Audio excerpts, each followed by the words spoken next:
Hi, my name's Lucy Mcdonald and I am part of the Malden Manorettes WI. Over lockdown, we had to come a bit more creative with how we were going to run our meetings, so we decided to do online virtual meetings.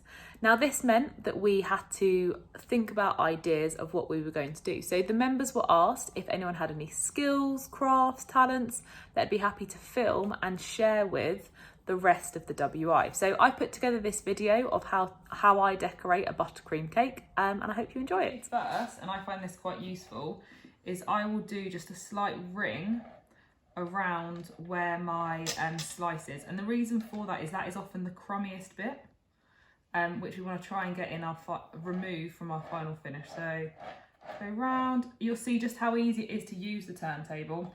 I've also not left my icing to set for long enough, so it is a bit wet, but I will then use one of my handled spatulas, I call them, and I'll just run it round. So I quite like the ones with the notching, because then I can hold it and just spin it round the top of the cake.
Yeah, so that is the crumb coat. So used to describe, so covering up all the crumbs, capturing them in, so you don't have the issue of sticking out crumbs when you come to do your final layer, because at this stage you might be adding colour, you might be adding decoration, and you want it all to be covered up. So yeah, I'll put it in the fridge for probably about 15 to 20 minutes. It just means that it firms up, but not too firm. Alternatively, if you're short of time and if I had more freezer space, I'd chuck it in the freezer for 5 minutes. It really blast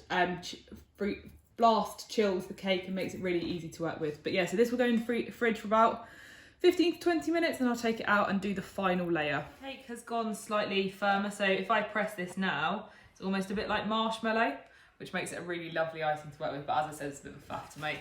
So what I'm going to do now is I'm going to add my icing layer. So a number of different ways you can do this. I personally like to just pipe it on and almost go in a circular fashion. So a bit like a tornado around the cake.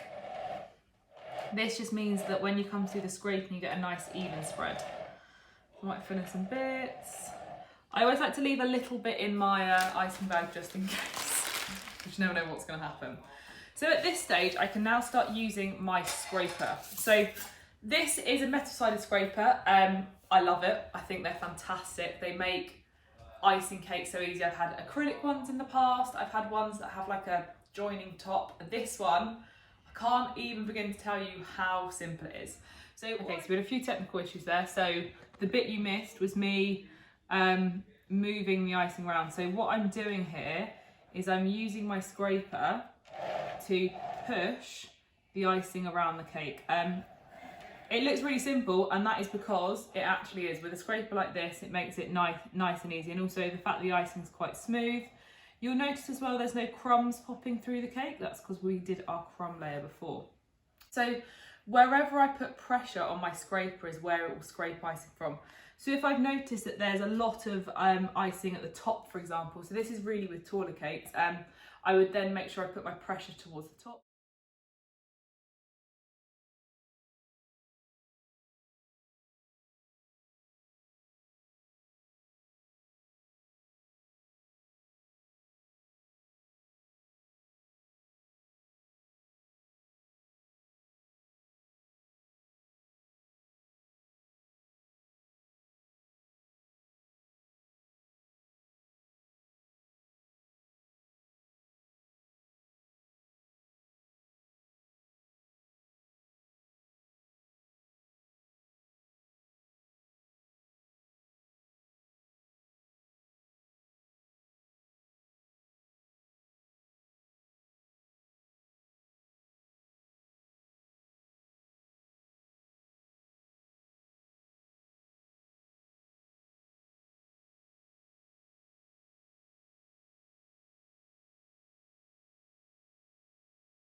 Okay, so at this stage, as I've got this out of the fridge, I've realised this cake's had a bit of an accident. So really simply, to fix it up, all you need to do, fill it in, and then come back with our metal scraper and scrape it down. Because the rest of the cake is now a different texture, because it's hardened up in the fridge, it means it just slides down round really easily, and you wouldn't even know someone had put their pudgy fingers right into it. So once we're at this stage, we can start to flatten. So what I've done is I've put my palette knife, so the smaller one, into some boiling water, then wipe the water off. And then what I need to do is I can just smooth the top down. So because this is a high butter based cake, because it has lots of butter in it and it's now been sat in the fridge for a while, it means that it is quite cool. So the icing is also more malleable. So again, the cake's still a bit wonky, but it doesn't matter too much. So what I have here is I have a mixture of chocolate and butter. It's like a really thin ganache. At the moment it's a bit warm, which is great for letting it run down the side of the cake. But also because the cake is quite cool, it means it cools quite quickly. So some people do this freehand just with a spoon, but I like to do it in a squeezy bottle. So I'll put a little bit down, let it run, and just spin my table round. So if I want a longer strand, I would hold that bottle there and squeeze for longer. If I want a shorter strand, I'd put it there for less. So I just edge this all the way around the cake. If I wanted a wider section like that, I'd put the bottle further down. If I wanted a narrower section, I'd put the bottle further up. So just do this all the way around the cake. If I go, well, actually, I'd like this one a bit longer, I put my bottle back on and I can just pop down some more icing, which makes it quite handy. Keep going round. What this is doing is it's creating a barrier. So in a moment, I'm going to flood the middle of the cake with some more ganache, but this prevents it running down willy-nilly and going a bit wild. So by gradually squeezing it out, I'm creating a really, really nice pattern around the edge. So what we have now is a drip cake. So you'll often see these out and about. Also just splattered some icing. So at this stage, what I like to do is I take the lid off, and then because this acts like a barrier, I just pour this into the middle. So roughly about that, I then use my spatula, make sure it's dry, otherwise it will react, and I just spread it out. When I get to the edge, I make sure I don't push it over, because otherwise I'll have extra lines, and I've already decided where I want those lines and what I want them to look like.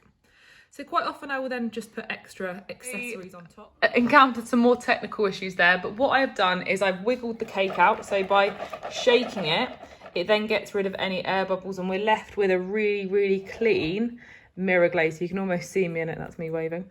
And the reason you get chocolate that shiny is because I melted the chocolate to around 37 degrees, took it off the heat, and then added cold butter slowly. And as the butter melts, it then gives it this really nice flavour. So yeah, you don't always need a squeezy bottle like this. You can just put the icing on top, put the ganache on top and let it drip. But I just prefer it because it gives a more controlled look.